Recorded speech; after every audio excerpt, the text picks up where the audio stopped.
Welcome back for our final installment of The Substance, and we promise we'll be done this time. We promise. Just so much to talk about with this incredible film. It's got some layers, and oh boy, it's dramatic and grotesque and beautiful at the same time. So let's just get right back into it with our special guest, by the way.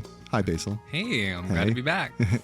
All right, so this is part 3 of our review of The Substance. Enjoy. We see Sue with a half-clothed man saying, come to bed. However, first Sue needs to get more fluid, but she's kind of rummaging around in the medicine cabinet, stabilizer, and looks around, and it's gone, so she has to go get some more here. She's run out. But that well is dry. She goes to extract and in a panic realizes all she's extracted is just like a little bit of like rancid looking black fluid. Black and gross, milky fluid versus the very clear spinal fluid that she was using before and whatnot for stabilizer. Yeah, so Elizabeth is just tapped out, and Sue does not have stabilizer anymore. And we get a great image of Elizabeth just surrounded by paraphernalia, like she's just been in a heroin stupor for days or weeks, and we just have all the evidence around her. Another scene of someone walking into the evidence of something that has taken place over a period of time, except this time, of course, it's Sue and all the tubes and the food matrix packages and the empty vials and some blood on the floor. So it's quite a scene. It's very obvious just how much time has passed. But Sue is in trouble. We get the sound of a stethoscope again, like her insides. In a panic, she calls the number DD, the company, and gets which I'm sure they haven't heard from her in a while. Probably not. Yeah, she hasn't needed them. I mean, she calls in to say there's no stabilizer fluid. She's told that she's reached the end and that she needs to let more fluid regenerate. If she switches now, she's told the fluid will regenerate and she can continue on, but also that there's no other option. Yeah. The voice does not say like, oh, don't worry, this will get you through the day or whatever. And I mean, that's all she really wants at this point. And I say all she wants. It's been months. Yeah. But she's like, this is what I've been working towards. And she just needs one more hit. It's tonight. Yeah. Midnight. One more fix, but she can't get it before the big night. And sure enough, physiologically, she cannot. She starts to get the nosebleed. She starts to get the vertigo again. She kind of has to, she stumbles and basically drags and crawls at one point to get to the medicine cabinet of the stuff, the switch tubing, and with a clatter, pulls it down and then manages to pull herself in to do the switch with Elizabeth. But that alerts her sex partner, boyfriend, whatever. They were living together, I think. Yeah. Or at least it seems so. I guess. I mean, he sure got out of there quick. If it was his house, he'd probably be like, what the fuck is Sue? But like her lover. Yeah, her lover, yeah. But he comes to the bathroom door to find out what's the matter. Yeah. And we get a bit of tension there because we see old, gnarled Elizabeth wake up and start to make her way to the door, knowing that she has to shut it. So, I mean, that's, again... you know the same things in some of this, that we are one. And she does make it and sort of put her... hand on the door to shut it, but we also just see it's bad. She is truly monstrous looking, not just wizened and aged. She is disfigured to the point of being a new being almost. It kind of reminded me of, did you ever watch the original Witches? The Witches? I think so. Oh, yeah. Their transformation from women into the witches. Oh, yeah. And I mean, she, far from her hair being gray, she hardly has any hair left on her head now. She is fully hunched and gnarled. She looks real bad. We get an ass shot of her old and like red and purple and just awful looking ass, when immediately followed by the lover boy's ass right outside the bathroom door. It's a great kind of comedic contrast for sure. The lover approaches, knocks on the door, asks what's going on, and Elizabeth yells at him to leave, and she sounds almost demonic. She sounds just crazy. There's a picture from Witches. Like Basil has a picture up from Witches, and I I think you're onto something. Yeah, maybe another homage. Yeah. The lover runs away in a panic, and Elizabeth then leaves the bathroom, but she takes a few steps and trips. She can barely walk. Her body just looks just disfigured. Her breasts are sagging and just kind of luridly swinging all over the place. She's hunched over. It's just monstrous, just absolutely shocking. She shambles to the den, and she calls the substance number. There's just been this kind of comedic back and forth between them, switching off, calling into management to find out what's happening. This time she demands to stop. They promise they'll deliver, but yeah, she takes the deal this time. Doesn't hesitate. Absolutely demands that this comes to an end. Quick turnaround. Yeah, and so she makes her way down to the deposit box to get her final kit and gets home with it. Not before dragging her portrait back into the den to replace Sue's portrait. It's very tough for her. Her breathing is ragged and horrible the entire time. How she views her old portrait now is how she, in her prime, looked at Sue. It's like she has a new appreciation for what she was. It's very tragic, and just her ever growing realization about the nature of herself as a person, but only as she gets ever more disfigured and wrecked and ruined. Like, maybe I didn't have it so bad. You only appreciate what you've lost. It's a very fable bit in that way, for sure. You always look at yourself back with kinder eyes. Saying like kind or of just not appreciating what you have when it's there versus absolutely. longing for something else that you can't have, and so it's she very much did not appreciate that. But she replaces the picture. She makes the trek. She scares Oliver on our way out with her. Just her visage. Right. He expects Sue, because Sue said that Elizabeth moved out, and he's like, hey, and she goes, fuck off. And he's like, oh, okay. But he probably didn't even recognize Elizabeth. He wouldn't. And I mean, like, because she also wrapped herself up in every way she could, like headscarf, headscarf, giant big sunglasses, the yellow coat with things popped up and whatnot. But gloves. She's still just a hunched, like, very old woman looking. And she's panicked, and she's running down the sidewalk like she's on the lam. Like she's being pursued, chased at. She doesn't want to be perceived. Yeah, we hear alarms and dogs in the background. The camera work is very handheld and ragged and disorienting.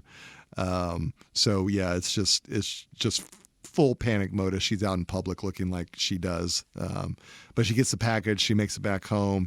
She drags Sue, who's on the floor after the switch, down the hallway. Again, we see her head bumping on the stairs. Right, in a similar manner. That tables have turned here as well. And she does it quite well for being a gnarled old woman. Yeah, she kind of she got some strength in her, in those gnarled old bones for sure. In the package, there's a note. And it says, "We are sorry you didn't appreciate your experience with the substance." It's almost snide. Like, oh, we're sorry you weren't capable of appreciating it. Like you rejected our wonderful gift. You just because you couldn't appreciate it. It's just snide. Kind of right. Like, but also correct and true. Had it worked perfectly, like there would be like no consequences, right? Like they would just. Them as the combined singular self that they are did not appreciate this clearly. Absolutely. And the other thing she finds in the box is a syringe with termination listed on it, with a sinister looking black liquid in it. It's black here now, as we've seen with the Sue's color really to date, but now it's absolutely. But she also, as she raises the syringe, though, to jam it into Sue, she hears a mental voice saying, "Are you sure? Once you go back, you're just on your own, on your own, on your own." Yeah, and it's said ever more harshly, on your own, until she just screams into the air, "Shut the fuck up!" Yeah. Yeah. And jams a syringe into Sue, and she drains most of it into her. Into Sue's heart. Into Sue's heart, for sure, notably. Yeah. The Just heart of fire that we saw. just reaches up, plunges it, injects, and we hear a heartbeat and slowing down like to 0. And we can imagine that she just killed Sue with whatever's in that syringe. In the process of killing her, Sue starts to give a little nosebleed, but it's with the black liquid. Right. She didn't completely drain the syringe because she pauses as she sees the bouquet and remembers the fame and adoration. I think she gets even a snow globe, like sort of glitter shot or something. I think when the nosebleed starts to happen, it really starts to like get a little too real for her. Yeah, she's still clinging on to Sue and everything that she longed for out of taking the substance. Like, she still hasn't let it go.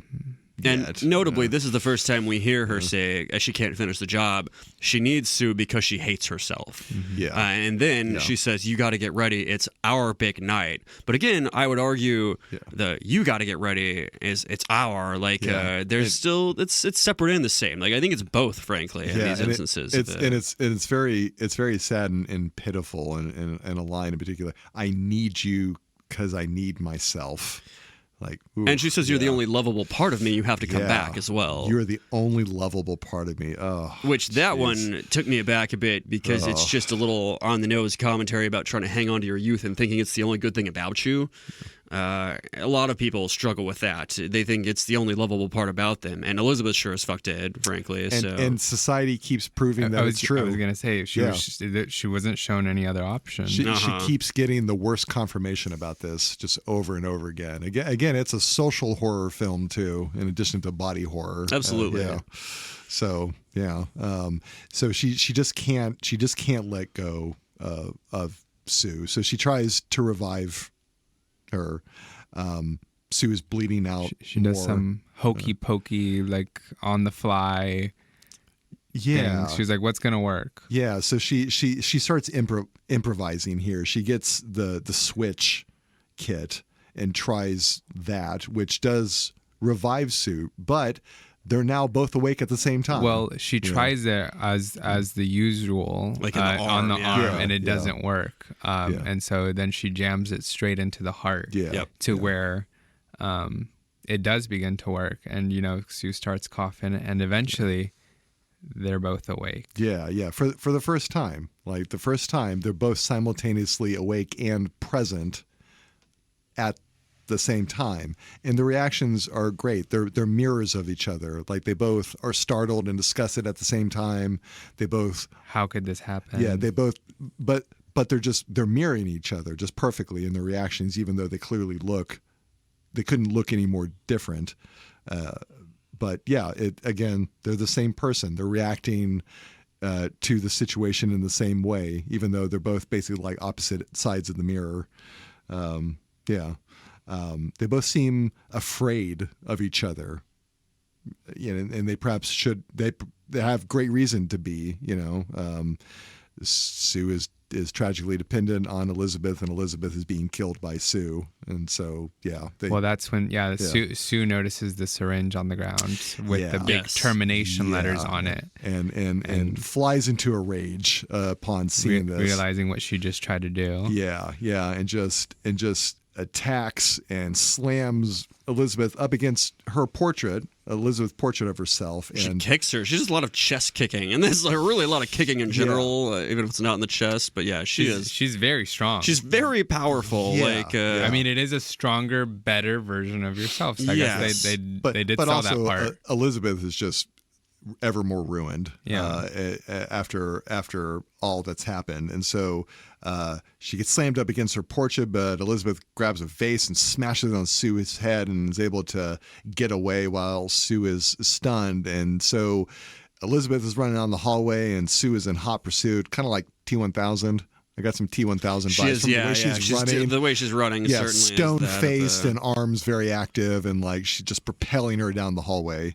But Elizabeth makes it in and does slam the door, and she's trying to get something to block the door. But Sue is just actively kicking it down real hard. She's very kick strong. She has many kicks in this next few minutes here. But and as she kicks the door down, Elizabeth she kicks her in the chest again. Or no, hang on. She kicks the door down, she knocks Elizabeth to the floor, and she does kick her into the sink violently. But then Sue smashes Elizabeth's face in the mirror repeatedly to the point that it seems like she might be dead. Yeah, and she makes her look at herself. Yeah, they're both looking at their reflections in the mirror, with Sue dragging Elizabeth onto her feet to like force this. Look at you. Yeah. It's a double mirror moment. They're mirrors of each other, and they're looking into a mirror, and so it's just we get a mirror critical mass almost. It's so much mirror imagery and symbolism. But picks her up, forces her to look into the mirror, and then Sue takes Eli's head and just bashes her face into the mirror. Drops her bloodied and beaten on the floor.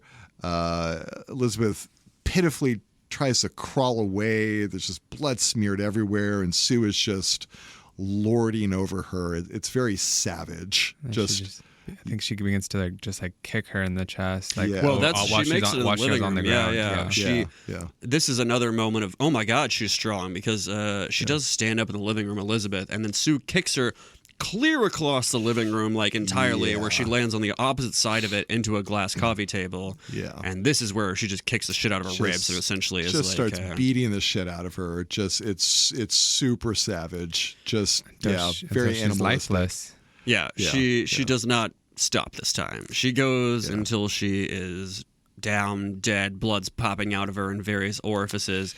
But what snaps her out of it is that she gets a mental voice or whatever that says, remember, you are one. Yeah. And she kind of snaps back to reality, because she's not the Matrix. She's not the one that has decisions here. She's not the one that makes the stabilizer fluid. She realizes she has killed her golden goose, killed her cow. But she finally killed the part of her that she hates. But also has always hated. She's attacking herself. Right, exactly. They are one and the same, and so she snapped out of her violent reverie again with the realization of this. It's like that self-destruction that you get from being depressed, like that you're not fully in control. And some people do end up killing themselves from it. And just the great conflict that Elizabeth and Sue have had. Just they both acknowledge that they hate Elizabeth. Mm-hmm. Both of them, and now this is the ultimate culmination of it. Like her perfect self has killed her other self, right? The conflict, in many ways, what both of them were trying to accomplish. Both of them were trying to accomplish exactly this. Elizabeth wanted to destroy herself so that she could be this younger, more perfect self, and the younger, more perfect self finished the deed. Well, they didn't want to go back to being Elizabeth. Yeah. Because neither of them did. Yeah. But she was so disgusted and mad with herself that she's doomed herself, essentially. Yeah. And so it is an act of self-harm in literally every sense of the word. She has a moment of clarity. She kind of snaps and a lot of people tend to almost like snapping out of a drunken binge or after they've made the jump from the bridge, they might regret it. Yeah, exactly. And so we cut to let's see. Well, she's seemingly determined to push on and complete the New Year's show at least. I think she looks up at the billboard or something, but she shows up to work, but is clearly not well. I mean, she doesn't have, at max, we know she has a day, and probably less, because she's half dead from termination fluid. She's not gotten a stabilizer in a day or so, and the stabilizer fluids she was getting was crap anyways at this point, so she's not well. She excuses herself to the bathroom at one point to compose herself because she's coughing, and she's like, all right, let me get a handle on this, and she takes her big old giant blue dress into the bathroom. We're back at the the by the way. We've cut to studio. This is the lead up to the big show. She's in a big Cinderella blue ball gown. Yeah.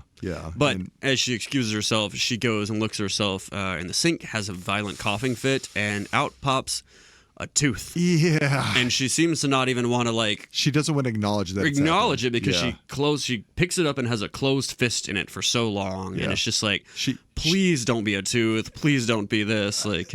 But no, it's a tooth. She sees herself in the mirror, and it's just she's totally panicking and freaking out at this. You see the obvious tooth gap now, and it just gets worse. Well, I think it was like a molar first, and then she herself pulls out. No, it was like it was a front four-ish tooth. It wasn't quite a front tooth. It was the one to the side, like a canine or something. And she has a look on her face like she feels like another tooth could come out, and she like goes for it and then just pulls it out. Oh, I hate this scene so much. I hate tooth things really fuck with me. And like, she doesn't wait for her two front teeth to pull out. She literally reaches in and pulls them both out. Yeah. And I'm like, don't do that. Like, why are we doing this? And it's such a close-up, visceral shot of this too that just was, it's awful. It's it's terrible. And just the look of panic and terror on her face while she's crying with teeth missing from her mouth. It's really grotesque. And she hears the voice, from the substance, from DD or the company, just lines from the pitch that Elizabeth watched initially on the thumb drive. And that's when the activator is flash. Not quite yet. So flash. She's heading to stage, she gets a knock on the door. Yeah. She does get a knock on the door, and then she says like, "I'll be there, don't worry." And as she's making her way down the hallway to try to go do her best still, but keep that mouth closed, that's when Harvey and some shareholders or bigwigs sort of start marching down. They move so funny and weirdly. These guys like coming and going. They're pompous jackasses, and they kind of strut like that. But they catch her. They only see her from behind, and they're like, Sue, here are the shareholders. Let me like. They all want to meet you. Yeah, they want to meet you. And she turns around, and she's not smiling. And they say like, you should smile. Pretty girls always smile. And she gives them a grin at least. Well, she like stares at them for what seems like forever before she finally realizes, oh, I can just smile without opening up my mouth. It's a tense, closed-lipped smile. Tears in her eyes, by the way, but I don't even think they notice. No, they wouldn't notice or care. Exactly, and they probably wouldn't because, as we saw, Elizabeth Demi Moore only got one line ever in with Dennis Quaid. It's just been him talking at her, and so he didn't need her to participate, and she wasn't going to because opening her mouth would have revealed her being compromised, essentially. But she does give a grin, and I mean, in another gross misogynist statement that is a real world just thing said all the time, like, "Oh, pretty girls should smile. You should smile more. Like you look prettier like that." That's what we want. Pretty girls should always smile. And then you kind of hear the executives or the shareholders repeat after him. And just and a gross thing that women hear from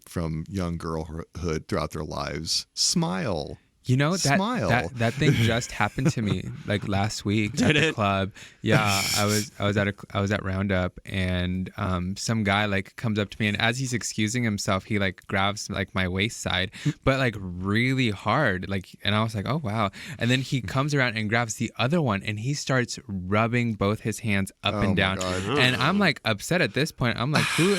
And then he tells me, smile. Like, you should be smiling.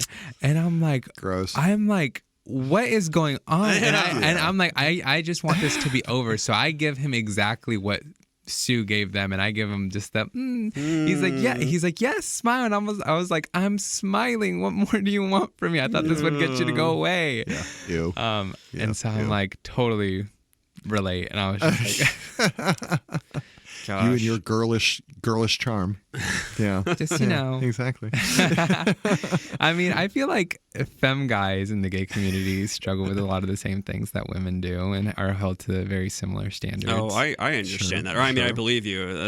A lot of tops are, I mean, very masc, or there are guys that love to just go for femme, or they're the gender norms when they do apply, they apply hard with bottom shaming and and a lot of that's just driven in them as men, and even as gay men you can't escape so many, or rather you can, many of them do not escape or put the effort in to get away from the masculine toxicity that comes with some of these things. It's hard to cast off these bad habits and old forms for sure. And that just happens in the gay community, especially amongst the strict top community. They don't alienate their masculinity so much as they just embrace some of the worst stereotypes or behaviors of men of this, and they're like, if I don't take a dick or I don't bottom, then I'm still a masculine man, and I can behave in all these ways, and I'm better than you. Yeah, I'm better than you too. That's the way they think as well. Many men do like that, and so I love that. Yeah. God, men are pigs. Yeah. Anyway, if you're like that out there, give me a call. Basil wants your number, by the way. If you're listening. If you're a super toxic cop, please send us an email and we'll forward that to Basil. Yeah, good. So back in the bathroom, another very, very dramatic moment.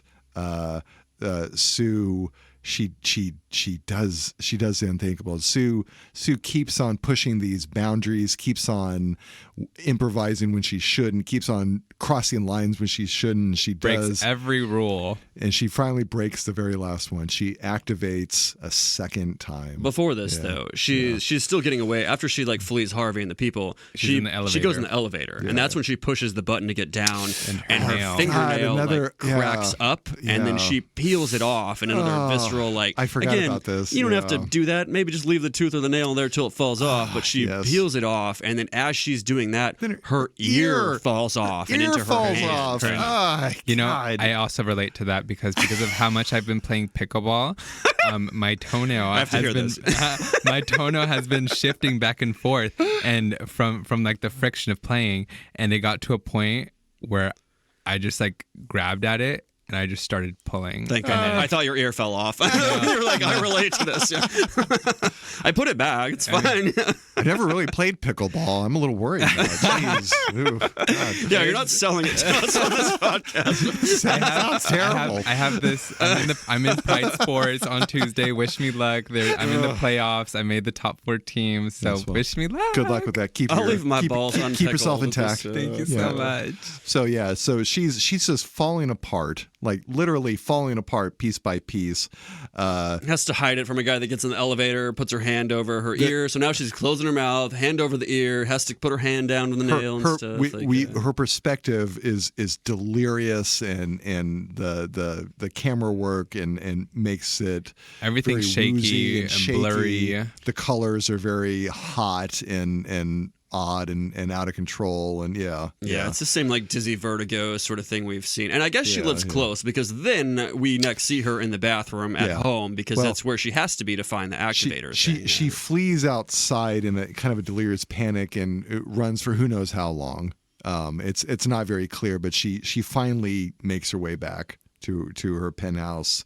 She's in the bathroom, and that's when she activates again. Or soon Elizabeth being one and the same, she activates again. Mm-hmm. This time it's Sue being the active, the initiator of this. And she finds the dregs of the activator fluid. This isn't even a full dose she gets, mind you, but she thinks this is probably her only way out, because she is dying and falling apart. And she screams, "Please give me a better version of myself." And she keeps begging and almost praying. Yeah. Mind you, when she was getting the visions of the activator, it was from Elizabeth's point of view. Yeah. From when she had originally done it. So she does have some sort of... And we saw, from the sewing up and from the kit and whatnot, she clearly didn't wake up like a newborn babe. She does have some Elizabeth's memories. And so, yes, she knows part of this. And yes, that's her last-ditch effort here, frankly. Yeah. But it's the declaration, give me a better version of myself. She is the better version of herself, right? And so what is there left? Or is it just a more perfect you? But perfection... when you perfect something, you take it to its most pure, essential extreme. And so if you're just perfecting all the rotten things about you, you're just making them purely rotten. And it's a Xerox of a Xerox at this point, too. Yeah, like, it's a clone of a clone. It's a because copy she's of a not copy. the Matrix, and so it's what's going to happen. I mean, the first time watching this, you're like, oh my God, what is going to happen? And what happens is just pure chaos. She not just activates, but she super activates. She doesn't just go through a cellular split. It's multiples of them. She gets multiple eyeballs. It's kind of like I think the correlation that I took away from it is kind of like when a cancer cell decides to divide.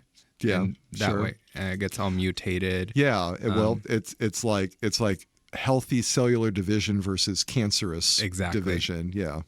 And so in the parallel, whereas you only get the singular cellular division in the eyes, where it's just one, all of a sudden there's about 60. There's a lot of eyes an in there. exponentially more extreme process that is unfolding, and it is just it's horror and chaos, and it's like time itself is warping, but it's kind of like a warped process of the first time, like a warped version of it. We get another fiery heart outline, except that it's two this time. We see that it's now two outlines that have caught on fire, and it's like a heart in a heart. And what that means, we're about to find out. We cut to another point of view. Another title card. In a moment, yeah. We're close to the next title card, but we're in a point of view, kind of like the first time, the first activation of the new entity that has been born from this. Again, we see an image in a mirror. The point of view approaches it, but it's if Elizabeth before was a grotesque scene of just being deformed by what had happened to her because of Sue, what we see in the mirror, it's not just monstrous. This is a monster, not just a monstrous version of Elizabeth or of the Elizabeth Sue combo, but an actual monster, like a being that we almost can't even trace the connection to anymore. Well, it's hideous, it's lumpy, it's not recognizable as human, and I mean, we get a little voiceover back to the audition guy saying everything sure is in the right place this time, when it clearly is not, because one eye is way over on the other side of the face. There's another face on her back. It's Elizabeth's face. It's Elizabeth's face on her back, and like locked in a scream, locked in a silent scream. Yeah, can't really do much. There's like an upper jaw palate on her titty there. There are titties coming out of other places, frankly. She only has one eye really open and out, and frankly, I think she's only got one ear. I don't even think she has ears, frankly, as we'll get to. Or if she does have an ear, it's I believe. That's right. Yeah, it's in different places that it might. A terrible combination. There are arms all over in weird places. Yeah. It's a hideous fusion of just a couple of strands of hair. Yeah, it's like Elizabeth right before she was beaten to death by Sue, and Sue right after her ear fell off. It's like if you took them and you fused them, this is the being that you have, and it's just hideous, absolutely hideous. And she's unable to speak properly because she kind of tries here. Yeah, her speech is very garbled because her mouth is kind of fused shut. Her mouth is misshapen. Absolutely. But this is where I have down there the title card pops up. She pukes green liquid again. She does, again, like Sue must puking. be a side effect. From like Sue puking the first time. And we did see Sue's back split open during all of this as this monster emerged from Sue. So Sue's laying on the ground now, and that's when we get our title card, Monstro Eliza Sue. which the scene is so shocking, and this name is so goofy that you almost want to laugh, but it's just so shocking that it makes sense. This is Monstro Eliza Sue. This is some hideous fusion of the two. The first time watching this, I thought she was just gonna die in the bathroom, and I thought the movie was gonna be over. When this title card popped up, I was like, there's more? Oh, I'm in for a treat. Oh yeah. Well, she kind of does die in the bathroom. Well, kinda. Well, I thought it was just like overall just everything is dead. The movie, however, is very much not over. Yeah. It just gets more crazy. In fact, Sue, we find on the ground, catatonic and unmoving like Elizabeth was in the beginning. A little lifeless. Yeah. She doesn't get the food matrix input in on her. Yeah, she's not going to get the proper treatment. We can easily imagine. Elizabeth is in the den where she was left, seemingly dead, having been beaten to death. We see Eliza Sue putting on the blue show dress. As best she can. Ripping it any and every which way because she's a huge monstrous creature. She can very awkwardly just get it to cover her body. Yeah. So she pulls it over Elizabeth's face on her back second there. Face. She's straightening out her couple of strands of hair. Yes, she's getting glammed. That are sizzling from the placenta that she still has. She's putting on diamond earrings where her ears should be. Just sticking them straight into her skin. Jams them in. Approximately where her ears would be. There's no lobes, there's no ears. She's just jamming in these studs. Straight into the skull. Into her fleshy lumps. Into her head, which is lopsided, utterly unsymmetrical, only one eye. It's like her face has melted. And then we see her, it looks like she's attacking the portrait of Elizabeth, but then we find that she cut the face out of it and is wearing it like a mask. She glues it onto her own face. Yeah, she just like a mask and applies lipstick to it like the Joker. It's a shocking image of this grotesque form with this like paper mask almost kind of floating kind of in front of her, and it's just it's so surreal and grotesque. Just the combined image of it. So she makes it back outside of the studio and whatnot, and knocks on a door, seemingly fools a stagehand, but we're not quite sure because the next thing that happens is it's like no one notices, and it's just so surreal. They just see the cutout paper image of Elizabeth's face with smeared lipstick on it, and they're like, "Oh, hey, it's you. Come on in." Like no one notices. Who are you? Like that's just how much they care about Elizabeth. They don't even notice that it's some grotesque monster wearing a paper face of her. Right. I still think they think it's Sue because of the dress. Which I guess because he says she's up in 5. And so the reason I question this is because the next thing that happens is she's going down a hall of adoring people. It is the hall, the shining hall, where all these people around her, flanking her, say she's so beautiful, that they love her. They'll always love her. Except as this goes on, we find out quickly she's imagined this hall of people. It's a delusion. It's a fantasy. The stagehand could be a hallucination, but it also could just be a guy that doesn't give a shit or really doesn't. Or wasn't paying attention. Not at all, Hey, they're looking for you. Yeah. I don't get paid enough for this, frankly. But go on, Cronenberg. As she makes it down the hallway, I mean, we cut to the actual auditorium. This sort of stage here. These the women dancers we saw with the feathers the and bare-breasted showgirls. Out. Yeah, they're just whole tits out. Like this is a live 50 million people watching thing. And there's a shot of a little girl standing. Yes, there's a little girl in the audience. In a Cinderella outfit with the princess crown, and it's so much absolutely toxic misogyny, and just part of the social horror, a little girl being indoctrinated into it. It's just awful. Just grotesque. Yeah, it's a big juxtaposition, and it's a little further than our world goes, but it's also just a big commentary again on the men of Hollywood and the male gaze and all sorts of this. This is supposed stuff. to be like an ABC special. Yes, again, 50 million people are supposedly going to be watching this, and the first thing they're going to see is just a stage full of boobs out, bare-breasted showgirls. Yeah, exactly. Although they looked phenomenal, I will say. Yeah, to feed into that a little bit. They were doing great. Let's see. So and then in that auditorium, Harvey's around with his same shareholders and men, and he says they won't be disappointed that she is his most beautiful creation. I have shaped her for success. Oh boy, yes. Boy did he. boy, did he. Yeah. It's shaped is, again, she's been shaped. She's been misshapen. It could also have sexual undertones as well. So. Yeah. I know it's but it's also just gross. Yeah. It's just gross. My most beautiful creation. Ew.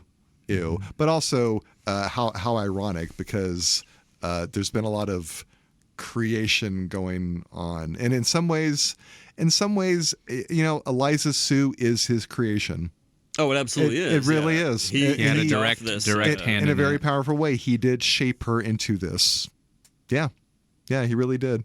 Yeah. It's a great point. Yeah, he started this chain reaction, frankly, that will lead to what's going on now. And okay, so you brought up 2001: A Space Odyssey earlier. Did this strike you whenever the lights dim and that song, which is also Zarathustra, starts playing there? Yeah. And so this is what Monstro Eliza thumps onto stage to, is this song that it's been famously used, as I mentioned, 2001: Space Odyssey, but after it kind of becomes synonymous with themes of human progress and dramatic discovery, and it's been like referenced or parodied in films like Barbie, Zoolander, The Matrix, and stuff here. Thus spake Zarathustra by Friedrich Nietzsche, a famous philosophical text about exactly this too, right? About a bold radical theory about the nature of a person and them reaching their fullest level of fulfillment and potential. And so, of course, the irony of this is that it's here to present Eliza Sue, the most dark and fucked up culmination of exactly this narrative and trajectory. It's this film with its grand ironies, and this is just yet another really good one. It was a great pick for a song choice in this moment. She waddle thumps whatever verb you want to pick for this monstrosity and makes her way onto stage with just a weird fucked up Elizabeth face cut out on, and the audience is a little dumbfounded. The dancers start to look around nervously. They don't know what's going on, and she's just kind of making breathy, guttural, grunting sounds. Yeah, she's not speaking. She's just making these snorting. The dancers are just staring at her at this point. Like the face on her back is like acting like this. Yeah. It's just that was really good. But the paper mask, it finally slips to the floor, and the audience sees full Eliza Sue, and after just a short moment, they're just immediately disgusted. But before that, she says. She does say she's happy to be here tonight. No. But like when the mask falls off, like, wait, it's me. Yeah, Elizabeth. It's still me. I'm Elizabeth. I'm Sue. Like she's saying both names. But in the midst of this, it's like she's ejecting something, there's like a mouth on the side of her head. Birth, to something that looks like. Before that, sorry. When she's saying it's me, I'm Elizabeth, I'm Sue. I think she's saying like I was Sue all along. Yeah. No, not that she's both right now. She's saying that she is both of them. That she is that the one person, and in the midst of this, she like gives birth to like a breast sperm thing. It was a boob. But it had a tail like just have a tail like that. So I could see it right as that. It also looked like an eye. Like an eye with like the optical nerve attached to it. Yeah, so the eye could be there. It was like, y'all want boobs? Here's your fucking boob. Yeah. I'll like hold my beer. I'll give you what you want. Yeah. Exactly. But it's hard to understand her because her mouth is so misshapen. But she's saying, it's still me. I'm Elizabeth. I'm Sue. And at this moment, there are subtitles for her speaking. Like even the film is jumping in to like help her in her moment, like even the audience, you're not gonna understand her. Like no one understands her. No. Like she's always that alienated. And just once again, It's what she feared all along is this disgust and horror, and she got a taste of it perhaps, but again, in not realizing what you had in that moment, it becomes so much worse. And even though she's still the same person on the inside, that's never what she was appreciated for, and all of her fears now are coming true, and that like, I am a monster now, and everything I sort of said about myself, maybe like, I'm so hideous, I'm such a monster, whatever. Like, now it's true. Like, now on the nose. I'm so big and fat. Yeah, stuff like that. The crowd is just disgusted by it. They start attacking her while she's screaming, "It's me! It's me!" Somebody finally stills up because they kind of were just like disgusted in silence until one man yells, "A monster!" and stands up and like, points like angry villagers. A monster! Very Frankenstein. Like pitchforks up, like It's very that, because the next one that stands up says, "Shoot the monster," and then another says, "It's a freak," and then like Monster Elizabeth Sue. That's when she's like, that's the moment where she's like, "It's still me, I'm still me," and stuff. But then a bunch of men run up and start shoving her around on stage, which, notably not women, but whatever. Until one man gets like a pipe and maybe a microphone stand, and just like hits her in the head to just a burst of blood, like a pimple pop, like, almost decapitates her with it. Completely goes off, but then another one grows back in. But a head, like another head, grows from her neck, and in the midst of all that, she reaches for the microphone to grab it, and her hand just pops off, like it just comes off at the wrist.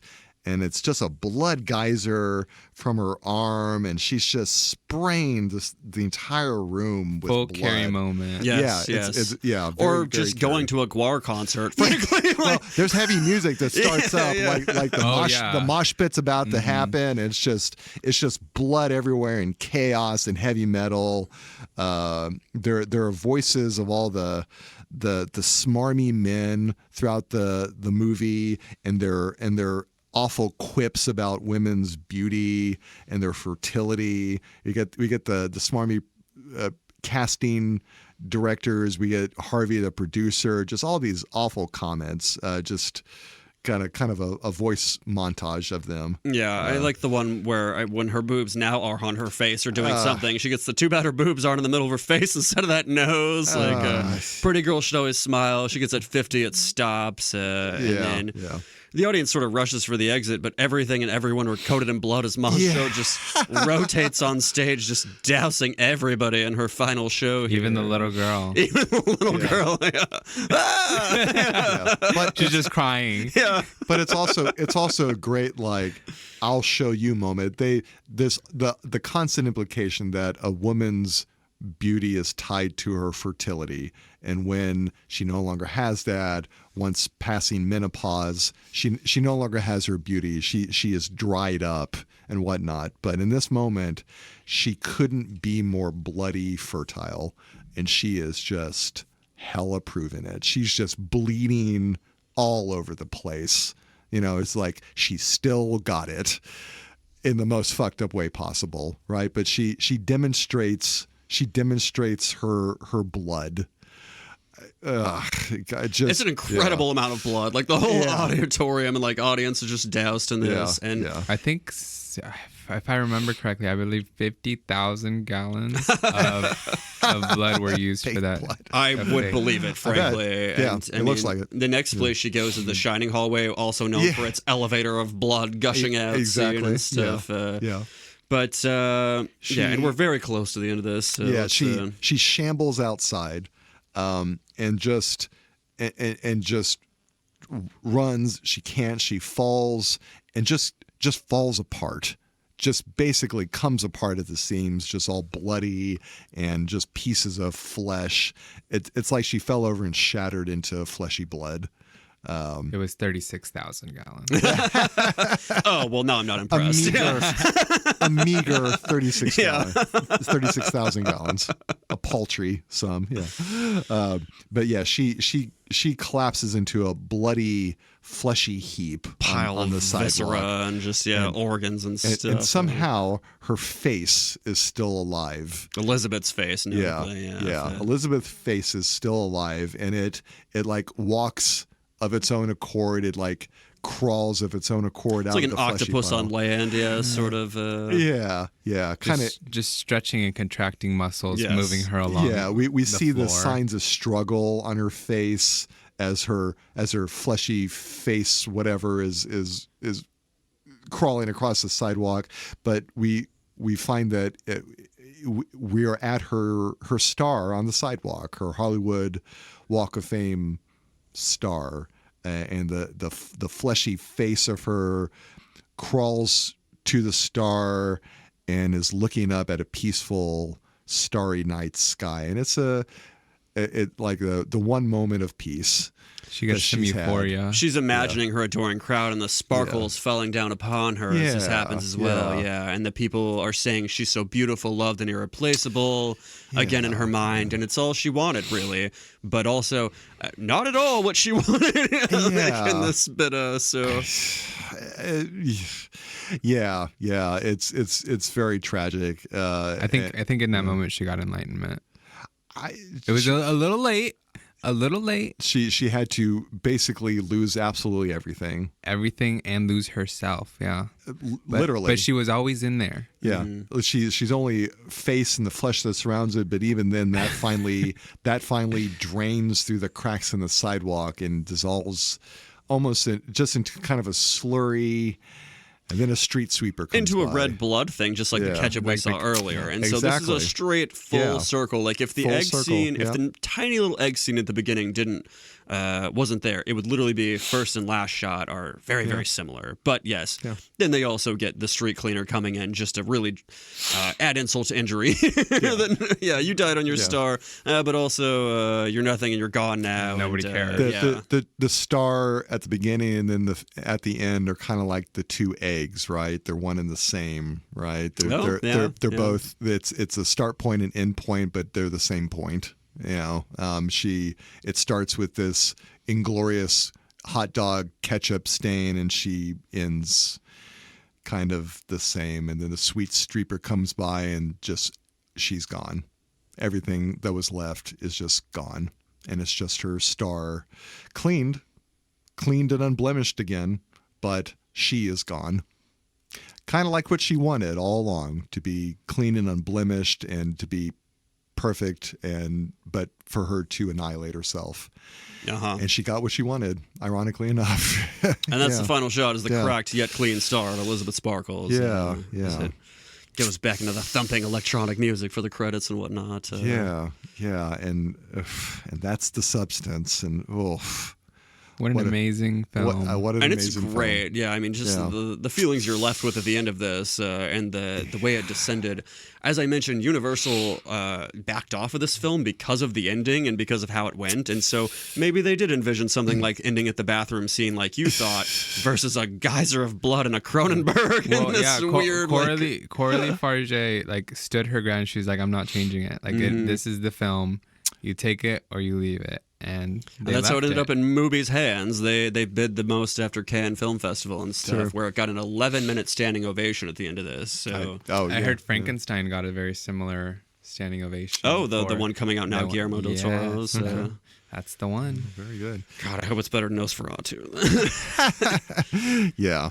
So, what are some overarching themes and things just about the film in its entirety? What are some things that struck us? Well, a lot of people have been like comparing it right now in the age of Ozempic to that, like as a direct correlation, which I believe a direct quote from the director was that it wasn't meant to parallel that specifically. Like, yes, that is one of the things that can obviously very easily apply to, but there will always be something. Like life imitates art. A substance. There will always be a substance. Fen or Redux or some of these things. That people take and just want beauty. And as mentioned, like whether it's the weight management drugs or the beauty things, the same messages we see in the substance and the video and the advertising those are the same things. That's what women hear, and that's what people hear in this. And also the pressure on women to just tear themselves apart trying to meet these beauty standards. And in this film, literally,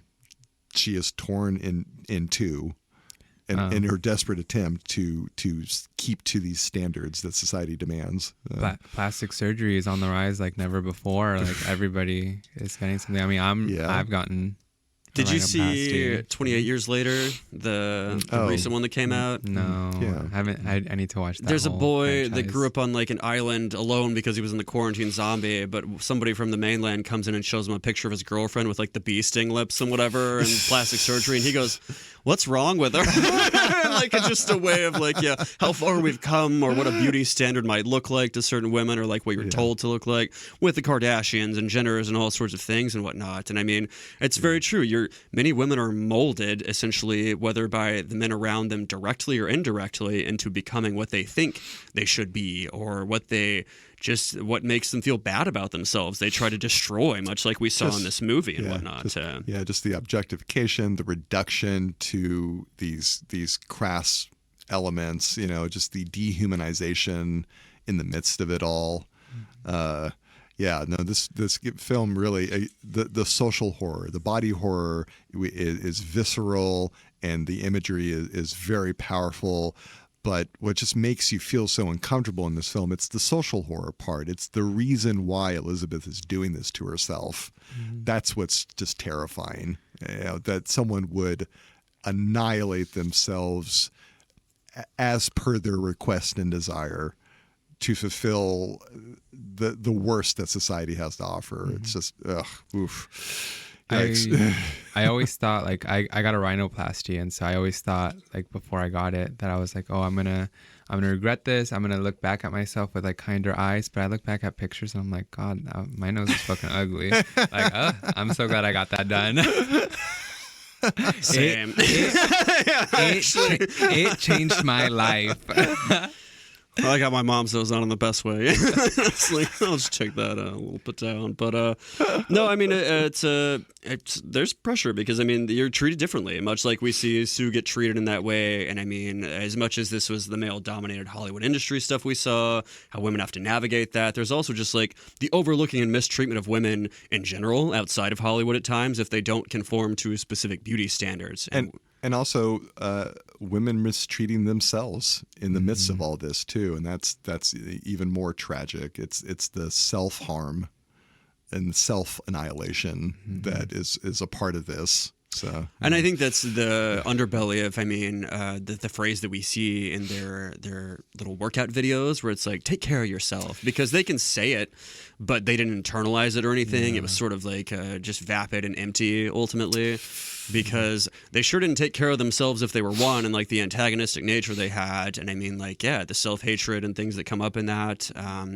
There's even self-destructive stuff. Like, I think the first time I saw it, I kind of just thought a lot about how your younger self may take actions that harm your future self, whether through drugs, addiction, all sorts of like self-harm that ultimately you're going to be that older person that's hurting, or that's like, in a worse place off because your younger self made reckless decisions ultimately. Exactly. It shortens your lifespan. Yeah. I also like the evolution from the take care of yourself to control yourself. Yes. That was a really powerful shift dynamic. Yeah. As the film progresses, the desire changes in the face of new threats and all that.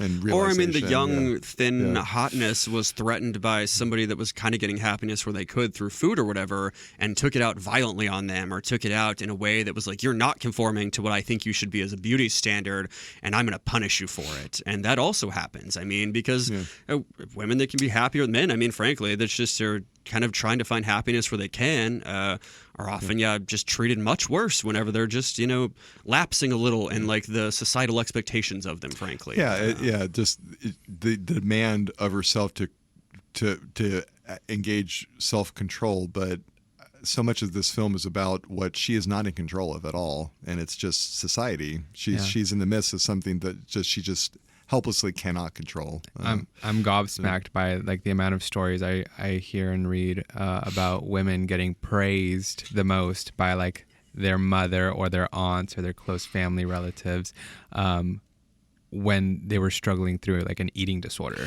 and they were starving themselves and being the thinnest, like unhealthily thin, and people were like congratulating them. Oh, you look so good. Oh, look how pretty you look.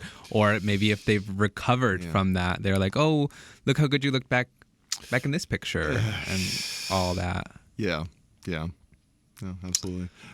Some other great themes, the dualism of the film. We have so many potential dueling conflicts, like mother-daughter conflict, generational conflict, but also conflict of the self and within the self. Yeah, like the unlinear timeline. Yeah. Kyle, what do you think now? Is this the same person? Are they different people? Honestly, I still see them as different. And I mean, like I mentioned, they seem aware, at least. Again, the motorcycle transition, the chicken transition thing, the fact that they have some shared knowledge, but they still call each other she and her, and she's doing this to me. And the fact that you can say something like she is doing this to me implies to me that while they are one, again, it could be something more like the twins or the mitosis or the whatever else, because those two eggs in the very opening scene, they're not one. They're different. They are two eggs. They came from the same place. They are one in the sense that they came from each other. But I still would almost think the way they acted, they had their own agency. They didn't act completely in the sense that I know this is me, I won't harm me. And obviously part of that's for the story, the script, this or that. But I didn't come away from it really watching it even the second time thinking that they are so unified and together in this. I think with this film, you have to think about how the film constructs this, right? So many things in this film, it's put out there, but it's never just explicitly stated, right? Mm-hmm. No one ever tells her explicitly that she's fired. In this film, again, for how this film is always never really flat out saying something, this film is always saying you are one and the same. Mm-hmm. It is always saying it is the constant. This thing very explicitly, constantly. It's like the audience needs to be reminded. It's like everyone needs to be reminded. Even the two primary characters, they are one and the same. And I think that they are. Perhaps there are so many ways that you can think of it as them being one and the same. Maybe they're the same because they're just in the same boat. They are suffering from the same society, and they're being put into the same position because of it. And so, in that sense, they're the same because they're in the same place. You know, and Sue they needs occupy Elizabeth, the same space, but arguably, it's hard. Yeah. Well, okay, Sue physically needs Elizabeth. Elizabeth might mentally need Sue in the sense that she is having trouble letting go of being appreciated for her beauty and her youth and stuff. Sue physically needs Elizabeth, but Elizabeth viscerally needs Sue. Right, it's a different kind of physicality. Right, it's visceral, like which means very physical, but like hers is visceral attachment. She feels it in her body. Maybe it's not a bodily requirement, but it might as well be. Yeah, and I mean, it's a tragedy as much as a horror, because we see she could stop at so many points and she could appreciate herself at so many points. She could have genuine human connection and be appreciated for who she is, but she doesn't. And I mean, I think a lot of that reflects in many like just hot people who make their way through the world and don't think about these things because they're treated so well and don't have to think about it right up until they hit that breaking point in their own mind or other people's minds or something, and then what are you left with? Because if you haven't formed genuine connections and you've only been, hookups or anything, just all sorts of stuff, it is a reckoning. And we saw Elizabeth reckon with this and not really do great with it, frankly. And it's, again, that just highlights again, the complexity of this narrative and that character. She's a career woman struggling with all the things that a successful career woman would struggle with, perhaps maybe the most being alienation and loneliness.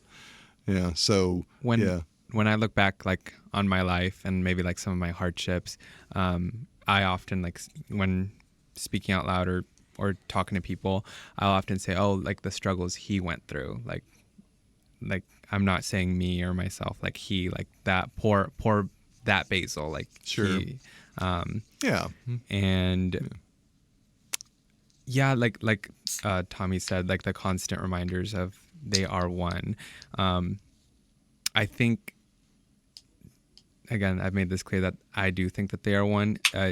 However, I do think that it was a little bit dumb of her to go back. Like, she doesn't choose to change anything about herself to like change the trajectory of the new life that she is giving. What is the first thing she does? She goes back to her toxic old work, her toxic old job, where she wasn't appreciated, where she was chewed up and spit out, the second that she could have been, and she repeats the cycle. Yeah, I think it's a very salient point for sure, because Sue could have found happiness wherever else also. She could have done whatever she wanted. They literally talk about you just need balance, and instead of getting balance, she went right back into the meat grinder, and that drove the same toxic mindset. And what punished her, she became part of the system, punishing the older woman rather in this. And so, I think that's a great point. Kind of carried on the generational trauma. And just in fact, Sue got all the worst qualities of Elizabeth, not all the good ones. Like, she was perfected in all the bad ways too. But also just same old patterns, but if Elizabeth was the kind of person if she was that kind of person, she wouldn't have taken the substance, right? Her taking the substance reveals something tragic about her, and it's this perhaps, just she cannot change herself, and so she takes the substance to radically change herself, so all right, I have a pile of trivia or some of these homage things as mentioned. So I did say, I think I mentioned this one, where 146-page script, only 29 pages of dialogue, and Coralie Fargeat was both the director and the writer. She talks about her writing style was like writing a novel, where she wrote the script in extensive detail, where every sensory experience the audience would feel in the final film, including sounds, with onomatopoeia like sploosh or and the sometimes specified close-ups were written into the script.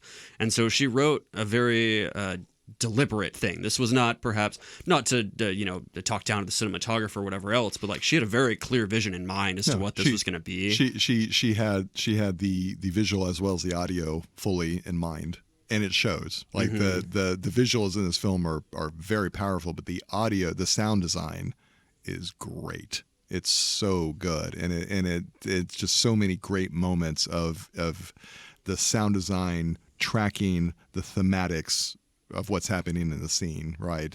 And when things go internal, we hear something like through a stethoscope. When the voice on the other end of the phone from the substance is making the proposal to terminate, suddenly his voice is very present in the room and not through a phone, right? It's like he's there suddenly, and not at any kind of distance or safe remove. Like, just lots of great moments where the sound is used to carry the story, and like you mentioned, not a lot of dialogue in this. This is a film that isn't riding on dialogue. It's also, for as visually graphic and grotesque as it is, it's not riding on visuals. Not entirely. The sound is excellent in it. So it's. And a lot of the dialogue is commentary about the women's characters' bodies and like the stuff, whether it's Oliver the neighbor, or whether it's Harvey the producer. Which, by the way, another one of these notes, he was in fact named after Harvey Weinstein, which came straight to mind when I was watching his character the second time. I was like. The male Hollywood, the way he talks about women's bodies, I was like, this is probably Harvey Weinstein. Oh, it is. Yeah, like that was So, after disgraced producer. And speaking of that, that character was actually first cast as Ray Liotta, but he died that year, in May of that year, before he could film his scenes. And so there is a thank you to Ray Liotta in the credits there. But Dennis Quaid, obviously stepped in and took over. Did a great job. I don't know if I would have found Ray Liotta to be as disgusting as Dennis Quaid in this role. Dennis Quaid just has an extra dude quality to him that I don't know. Dennis Quaid's got it. Yeah, I could see it, but Dennis Quaid turned in a great, disgusting performance. Frankly. Oh, I'm sure she had a list of like people that disgusting men, that would have all been equally as good, like hideous men to fill the role. Well, let's talk about how committed Dennis Quaid was to this role. He was so committed to the notorious shrimp eating scene being as gross as possible. He ended up eating 4 pounds of shrimp while they were shooting this. Coralie Fargeat is known for shooting a lot of takes to get the perfect shot. I have even more of those in the mix, but let's work the way down the list here. Okay, Demi Moore said she was nervous about filming full nudity at age 59, felt vulnerable, but she credited co-star Margaret Qualley, who was 29 at the time of filming, with making her feel comfortable on set, who also performed naked in this. That's how old I am. Yeah. Go find yourself a naked movie. But yes. And Qualley's mother, Andie MacDowell, as mentioned, co-starred 40 years earlier with Demi in St. Elmo's Fire in 1985 in a career-making film for both actresses. Oh, there you go. However, I mentioned this one. Margaret Qualley in the interview said her breasts in the movie are not her own. They're prosthetics designed by a French makeup artist, Pierre-Olivier Persson. Speaking of prosthetics and Margaret Qualley, she was the Monstro Elisa Sue. Like she was the one under all that stuff. And she was on set with that for so long that her skin was breaking out drastically, and she still had scenes to shoot after that. Like all the scenes that y'all see, like of her walking like outside, like on the phone or so shots, they're all like point of view up and down, and she's got like big sunglasses on so that you don't see like how much she was broken out because of that. She was in that for 8 days. She basically said she filmed until she got panic attacks each day, and it was applied to her skin in a way that it did give her like acne or a skin condition to that point. And yes, he's right.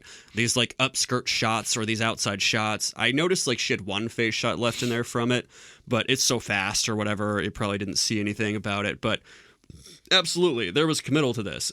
Demi Moore, actually, during the scene where she's trying to go out on the date with Fred and is like removing her makeup and scratching her face and whatever, they filmed that. I saw possibly 11, somewhere around 15 and 11 times, but that.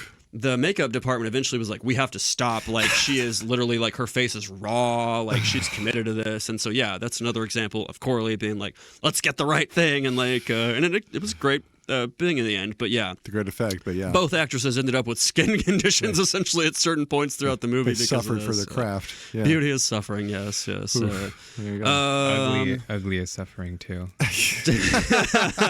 Yeah, I suppose. Ooh, brutal.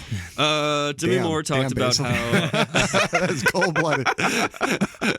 And we're back to the morals of the film. Well, that was kind of like a double thing because they were both actively trying to be ugly for those. Yeah. Because Sue was trying to be Monster Lisa Sue, and Demi Moore was actively like taking off like all her shit. Imitates art. Well, Demi Moore said it was hard for her to like not be glamorized and do the exact opposite in many of these shots and stuff. Like it's certainly. I can imagine. And I mean, when we talk about her and her worst like hunched over strands of hair left, that was massive prosthetics too, and she had to look just the complete opposite of what she's probably tried to look like her whole life and such on this. Okay, we'll rapid fire some of these. Demi Moore read the script, said it reminded her of Ghost because the chance that it could be amazing or a disaster was the same, and that it was crucial for her to accept the role in that bit. The phone number for the substance, 555-0199, is a famous fictional number which appears in many films such as American Beauty, The Insider in 1999. According to director Coralie Fargeat, an interview with that was the one just with Universal and Mubi. That's fine. But the movie was filmed in France. Her apartment of LA was a photographed backdrop, all of that, because the entire movie was filmed in France, for one thing. They actually shot it in sequence when possible, and it took 108 days to film, with 15 of those days being filming the birth scene out of Demi's back, and 8 of those days being the Cronenberg, where Margaret Qualley was in something where she could only see out of one eye, the one eye that was on the correct place out of the skin suit. And yeah, she would just, up until the panic attack. It was just great stuff there. But to that end, most of the film's effects are practical. The one notable exception is when Demi Moore's face pops out of the skin monsters thing in the back. Sure. That's really most of what they did there, because so much of this is practical, and I think they do a great job with it. They did get what was it, an award for it. So that's the only Oscar that this won, because it was up for 5, but it won Best Makeup and Hairstyling on this as the only one. Sure, it prevailed in. Which horror movies are notoriously known for not winning or getting recognition they deserve. Yeah, certainly. Yeah, a lot of people predicted it was gonna. Many people were like, "Yes, this is gonna do great. This is gonna win." But a lot of people were like, "It's a horror film. It's not gonna sort of win." I think there. The last one that won something was what? The Black Swan. Maybe. And I mean, that's more psychological than actual viscera or gore or something, body horror, I suppose. There's some body horror elements. I mean, there's parts where she's turning into the swan. Yeah, so there's true. It's got some similar elements. And speaking of body horror, thanks for segueing me. This is the first body horror film to ever be permitted to screen in Vietnam, with only 1 minute and 30 seconds being cut. I could imagine perhaps when those were, but this was also wholly banned for release in the Middle East. But due to that, it was advertised on video on demand platforms as uncut and unrated, and it was one of the most watched features on the demand platforms ever in that region, because people still could get to it eventually other ways than theaters. Cool. And then we just mentioned the one that won Best Makeup Hairstyle. So let's talk homages. Sorry, my iPad fell over my thing here. But Sue's first episode of Pump It Up is an homage to the music video Eric Pride's Call on Me, including the costumes, choreography, and shot composition. The red and white bathroom and the orange hallway in this TV studio is an obvious nod to The Shining from Stanley Kubrick, not only in color, but the framing of characters symmetrically in the middle of a long, narrow space. The character of Sue, described as blonde in a 2020 draft of the film, was given her namesake to subconsciously evoke Lolita and Marilyn Monroe baby doll-like iconography and classic beauty standards. There's references to her previous film, the director, Coralie's Revenge, including... the young woman pitted against older, powerful men. In that movie, it's a young mistress with 3 CEOs, older, on a hunting trip. But also, Sue is wearing these earrings, these star earrings, in a scene that are very evocative of the same earrings on that. The shower scenes are meant to evoke the shower images from Psycho. Okay. The Fly, I mentioned, in the drink scene dying, is thought to be a nod to The Fly, another body horror film, and Cronenberg. Sure. And further, the one where her close-up lip scene of "I'm Sue" is also a reference to another Cronenberg film, Videodrome, by him, and some close-up shots on that. Yeah. Some of the monster bits at the end of it. You're a David Lynch guy, right? The Elephant Man. As she catches sight of herself in the mirror and how it holds up a mirror to society and their expectations and such. I was going to say also the ear falling off. Yes. Blue Velvet. The ear is a very, very powerful element. They're jam-packed in here, because I'm sure I'm going to miss a few and whatnot. You called out Basil, the blood spraying scene being evoking Carrie and whatnot on that. Absolutely.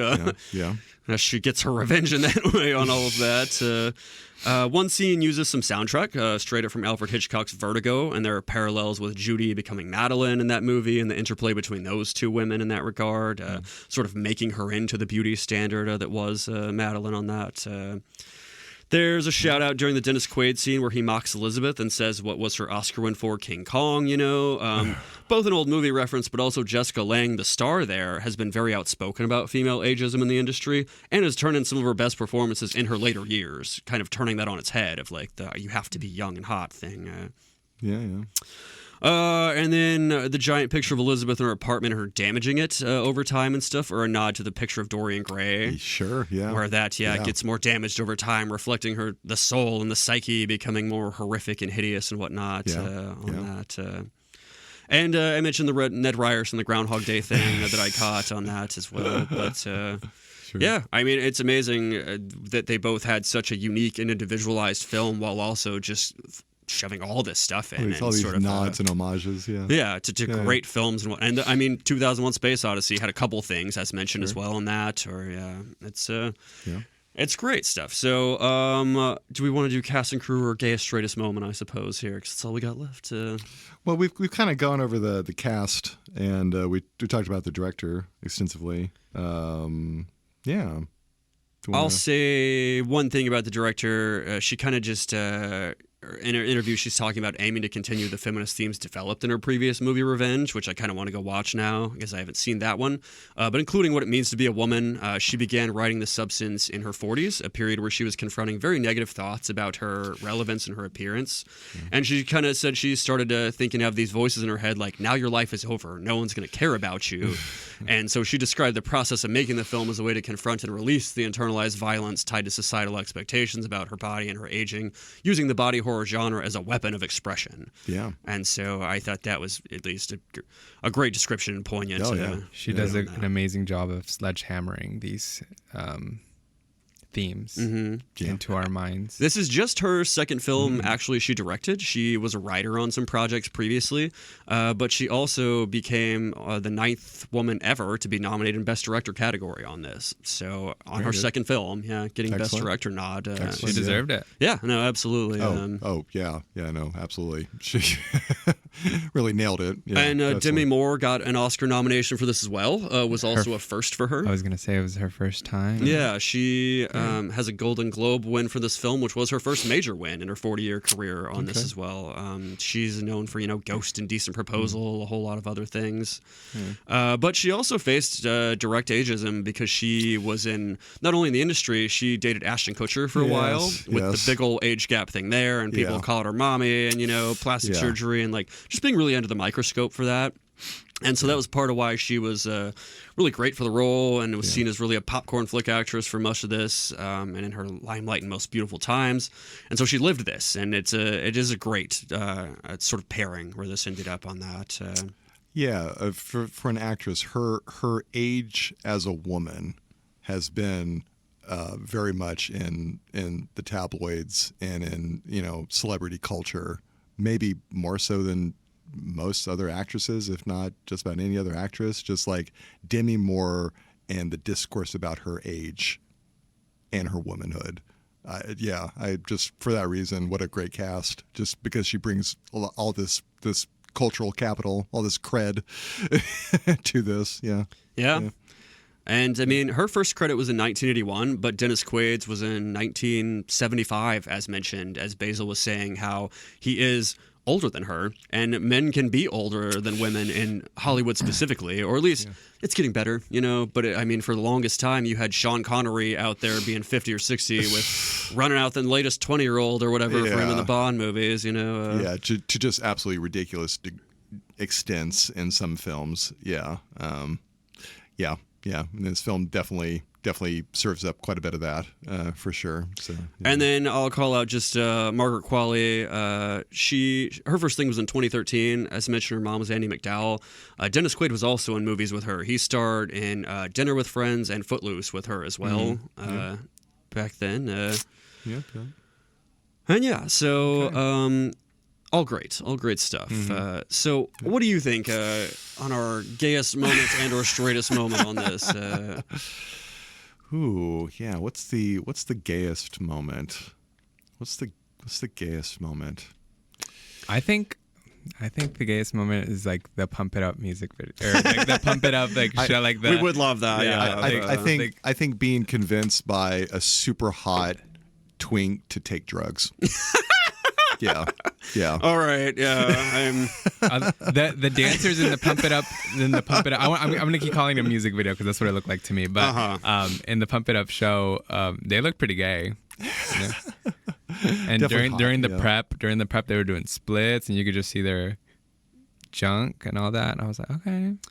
Yeah, I'm for it. Honestly, I would merge this in a bit because I do think in the first time I would merge straightest and gayest moment just being like the expectation that at a certain age you just fall off or die or should no longer pursue the twink death. Yeah, for gays it's 30. The movie mentions twice 25 for women. Dennis Quaid says, "Did you know their fertility stops at 25 actually?" And then Sue, when introduced, it's kind of muffled when she's asked her age. She says 25 as well.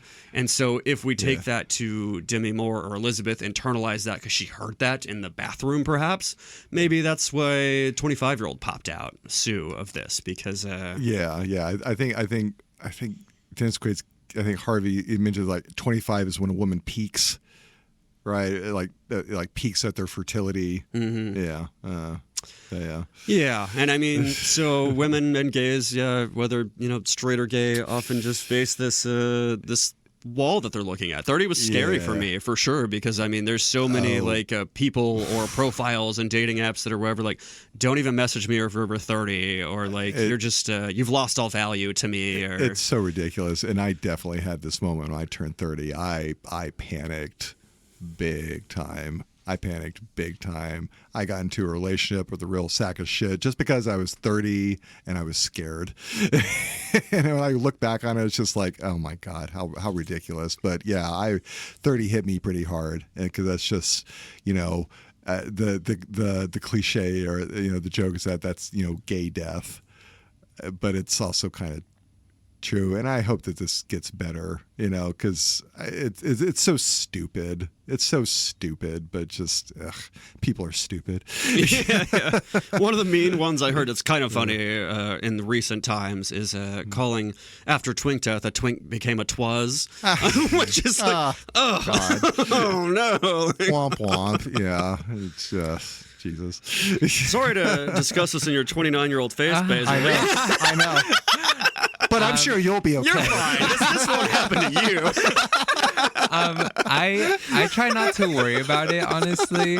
I've had a lot of worrying up to this point. Like, I think I did a lot of worrying like when I was 26, and I think I've gotten to a point, it's 3 years past that now, that I really don't care as much anymore, or at least that's what I tell myself. Hopefully I mean it.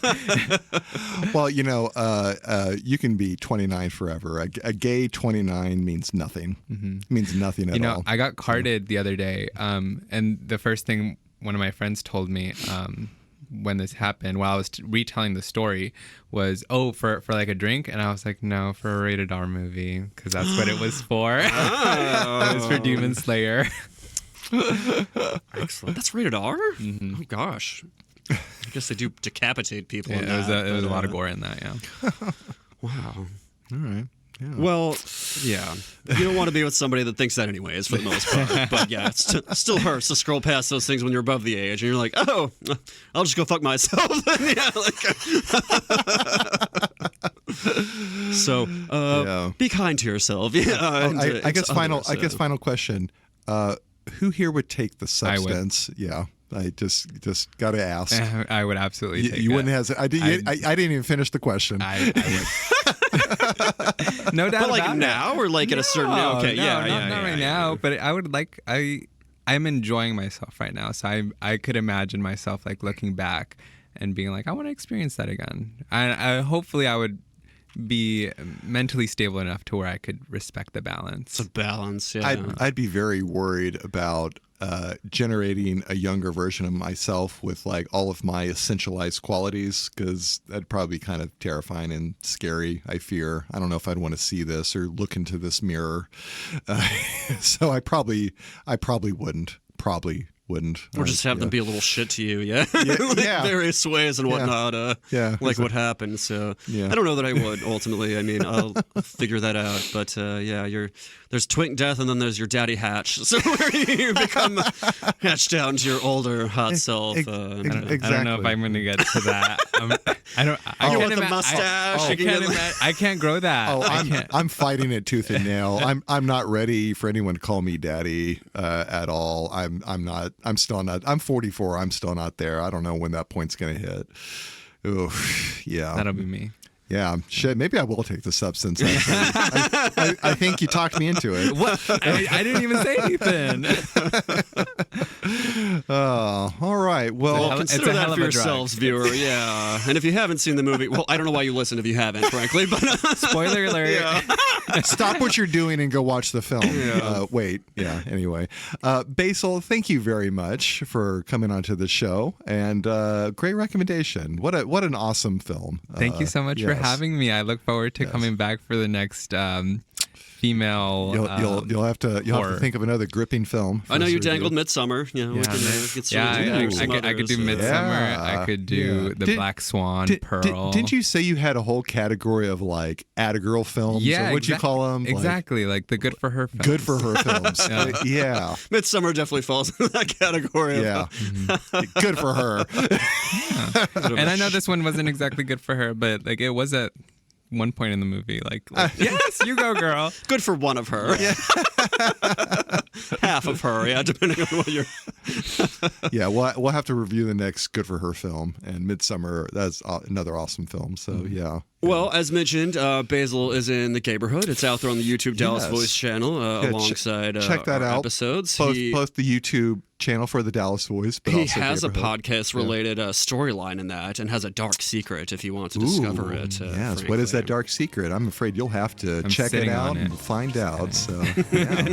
so do so, and you'll be very, very pleased and entertained. It's a delightful miniseries, comedic, dramatic, weird twists and turns. Think gay Melrose Place. Yeah, check it out. All right. Well, my name is Tommy. I'm Kyle. And I'm Basil, was. And this has been Videohead Cleaner. Check us out again.